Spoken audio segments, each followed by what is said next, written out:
A severed head can stay alive for up to 30 seconds. Eyes blink, lips tremble, a final, horrifying whisper of life after death. For Anne Boleyn, England's most famous executed queen, this wasn't just a grotesque curiosity, it was her ending. But the real terror of Anne's execution didn't lie in the blade. It was the slow, deliberate unraveling of her mind, body, and legacy, planned and perfected by those in power. What happened to Anne wasn't simply a royal execution, it was a calculated erasure. A queen who once changed the course of English history, reduced to a whisper in a box too small for her remains. Many history books call it justice, but if you look closer, if you dig into those final days, you'll see something far more chilling. Not just death, but psychological warfare, character assassination, and a final act of humiliation that made sure Anne Boleyn wouldn't just die, she'd be forgotten. Anne Boleyn didn't just marry into royalty, she flipped an empire on its head to get there. In the 1520s, she captured the heart of King Henry VIII, a man already married to Queen Catherine of Aragon.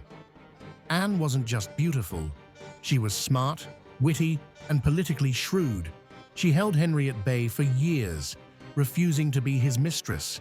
Instead, she demanded the crown. To marry her, Henry broke with the Catholic Church, split England from Rome, and created the Church of England. In 1533, Anne was crowned Queen, a moment of triumph for the woman who had risen from noble birth to royal throne. But her grip on power was always fragile. Anne gave birth to a daughter, Elizabeth. But 3 miscarriages followed, and Henry grew restless. He wanted a male heir, and Anne's inability to provide one became her curse. Jane Seymour, one of Anne's ladies-in-waiting, soon caught Henry's eye. The king, once consumed by Anne, now saw her as an obstacle to be removed. What had begun as a love story ended in paranoia, politics, and plots. Anne had reached too high, and in Henry's court, that was a fatal mistake. The accusations against Anne Boleyn read like bad fiction: adultery with multiple men, incest with her own brother, even plotting the king's death. None of it held up. There was no real evidence, just whispers, coerced confessions, and a political machine hungry for a clean break. Thomas Cromwell, Henry's chief minister, orchestrated it all. Anne had clashed with him over religious reforms and foreign policy. Now, with the king's favor fading, Cromwell saw an opportunity to eliminate a problem and secure his own position. One by one, men were arrested: poets, courtiers, even her brother George. Mark Smeaton, a court musician, confessed after torture. Anne was thrown in the Tower, accused of betraying the king she had once bewitched. The trials were a sham. Witnesses contradicted each other. Dates didn't align, but the verdicts were pre-written. This wasn't justice, it was theater. A performance staged to convince the public, appease the nobles, and clear the path for Jane Seymour. In just a few weeks, Anne went from Queen of England to condemned traitor. Not because she was guilty, but because power demanded it. They didn't just want her gone, they wanted her name blackened, her daughter disgraced, and her story forgotten. The Tower of London wasn't new to Anne. She had entered it 3 years earlier for her coronation, cheered by crowds. Now she returned through the same gates, but in chains. Her room was cold, damp, and heavy with dread.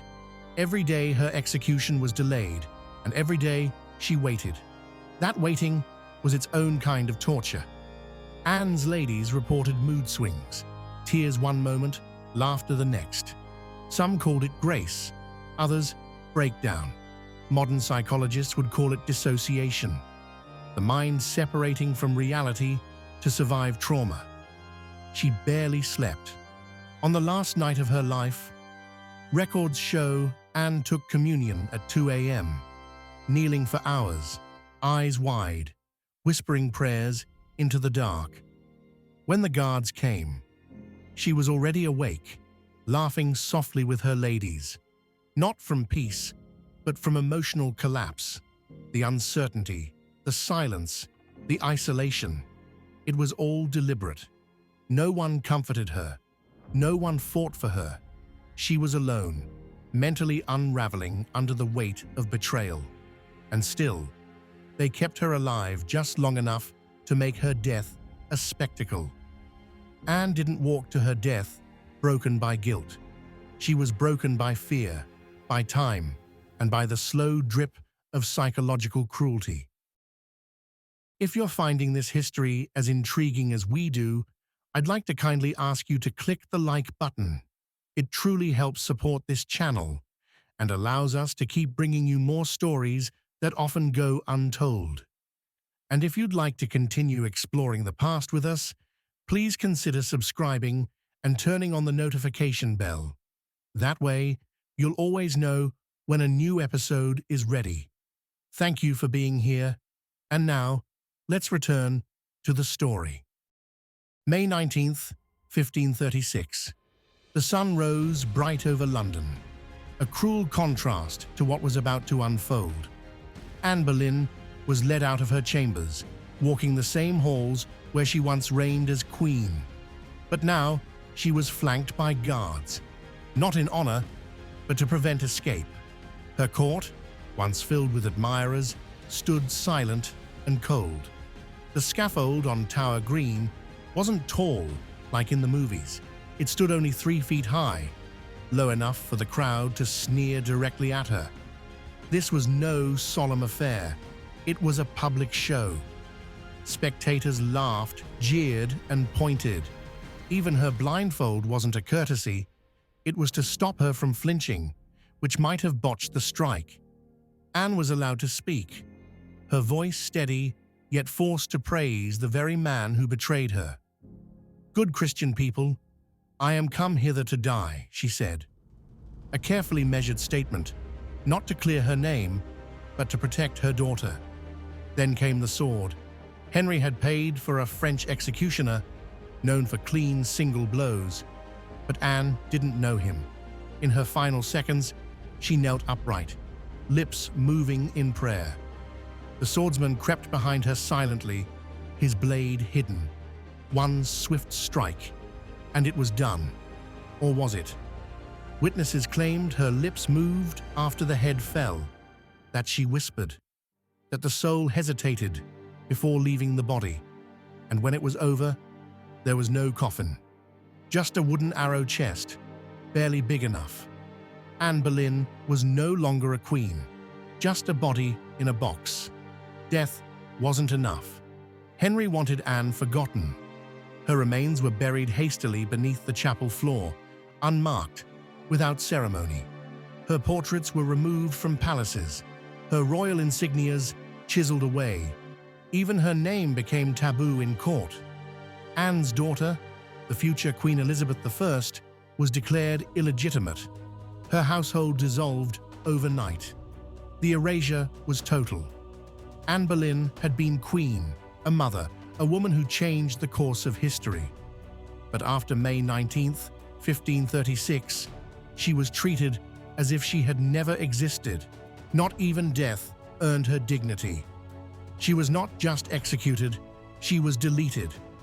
Anne Boleyn's story didn't end with her death. It began there. For centuries, historians have pieced together the truth from scraps Henry couldn't destroy. Today, we see her not as a traitor, but as a victim of political convenience, a woman silenced by absolute power. Her execution was more than a beheading. It was a lesson about how history can be rewritten, how fear can be weaponized, and how power punishes those who dare to rise. Anne's final tragedy, her greatest legacy, wasn't her life, it was how she died. And in remembering that, we keep her voice alive. If you found this story as fascinating and unsettling as we did, please take a second to give it a thumbs up. It really helps the channel reach more people who love history. And if you haven't already, subscribe and click the notification bell so you never miss a new episode. Every like, subscribe, and comment makes a big difference and helps us keep creating more stories like this. Thanks for watching, and we'll see you in the next one.